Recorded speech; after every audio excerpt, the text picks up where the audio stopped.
Hi, I'm Don Cravins Jr., and I am here with your Washington update for this week. It's good to be back with you. We took a little break last week, but we are back, and I want to welcome you back to the National Urban League's Washington Bureau. We've got a lot of news to fill you in. A lot of things are going on here on Capitol Hill and in the Beltway, and we have to start with the most recent thing, the most recent development, which is Vice President Joe Biden has just announced that he will not be a presidential candidate this year and going into next year's presidential election, which probably a surprise for some, but for some of us, it wasn't a big surprise. He had waited kind of late in the process to make up his mind when you see the Secretary Clinton and Senator Bernie Sanders had already been raising money, millions and millions of dollars. There was already a Democratic presidential debate. Probably wasn't a big surprise for some that the vice president thought maybe he should sit this one out and really take a role of just influencing the discussions that are going to be taking place in America during the next presidential election. And so news is Vice President Biden will not run. So what does that mean for the Democratic Party? Well, it looks like, as you saw at the last Democratic debate, that this is really a two-person race in the Democratic Party. It's between Secretary Clinton and Senator Bernie Sanders. And they had a very lively debate recently. It was very well watched. Record number of viewers watched it. And so it'll be interesting to see how things continue to go on the Democratic side. On the Republican side, as you can see, it looks like it's a Trump-Carson race, at least for now. And so both Donald Trump and Dr. Ben Carson have very large leads in many of the primary states. And so we will pay attention to see how things continue to go on the Republican side as well. Now, another juicy race that is going on here in Washington, D.C. is the race for Speaker of the House. And 2 weeks ago, I made my prediction that the Speaker of the House, the next Speaker of the House, was going to be Representative McCarthy. And not 5 minutes after I made my prediction was I proven wrong. So that's how things go. What I will tell you is it looks like Congressman Paul Ryan, the former vice presidential candidate, is right now at least strongly being touted as the next Speaker of the House. Now, Congressman Ryan, he's a family man. He's 45 years old, so relatively young in D.C. politics.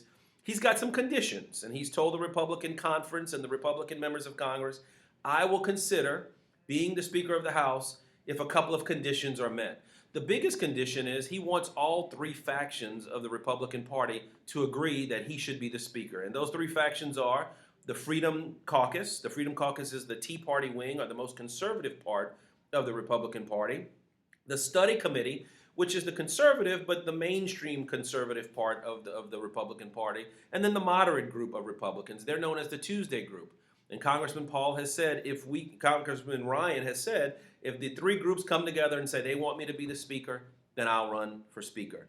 And so it'll be interesting to see what happens. He's also been endorsed by Harry Reid, the Democratic minority leader in the Senate. And so many of the pundits here in D.C. don't know that Harry Reid did it to help him. They don't know if he did it to help him or to hurt him. We'll see. But Congressman Ryan's given all of his colleagues until Friday to determine whether or not they're going to meet his conditions and whether he will be the next Speaker of the House. I also want to give a shout out to the University of Pittsburgh. Last night I was very honored to participate on a panel. The panel was entitled Building on the Bond Legacy. Where do we go from here? And of course, it was about Julian Bond, our civil rights icon and leader who recently passed away. And the University of Pittsburgh, through its School of Social Work, had a panel there. I was one of the panelists, and it was just a great tribute to the legacy of Julian Bond. But more importantly, we talked about where do we go from here? Where do we go from here as a movement? Where do we go from here as a people?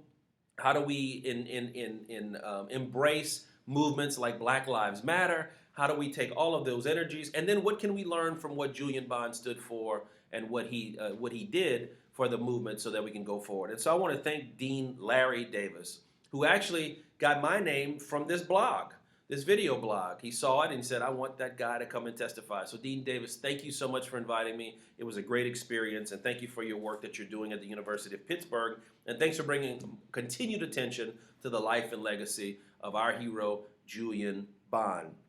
We've got a great Washington update for you this week. A lot of great things in it. I want to talk to you about some of the things that are in it in our On the Hill section. We talk a little bit about the speaker's race. We're going to give you some great maps and visuals about upcoming elections in my home state of Louisiana this Saturday. We've got a very, very important gubernatorial election as well as many elections down the ballot, Senate races, state house races, just a lot of sheriff races, a lot of races that are going on in Louisiana. All of my brothers and sisters and cousins in Louisiana, please don't forget to vote if you've not already early voted. But in our On the Hill section, we talk a lot about the upcoming races all across America and how our country looks as far as which states are controlled by Republicans and which states are controlled by Democrats. So I hope you can get some great information out of that.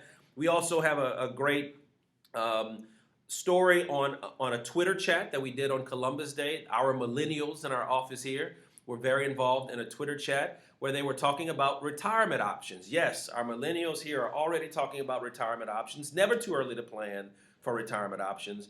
And so I'm glad to say that the Washington Bureau was very involved in that Twitter chat on Columbus Day. Take a look at that. And then last but not least, we want to give a shout out to our two wonderful affiliates, both in South Carolina. As you know, the state of South Carolina was recently impacted by the hurricane. And as a Louisianian, I know what that means and how hard it is to sometimes recover from a storm.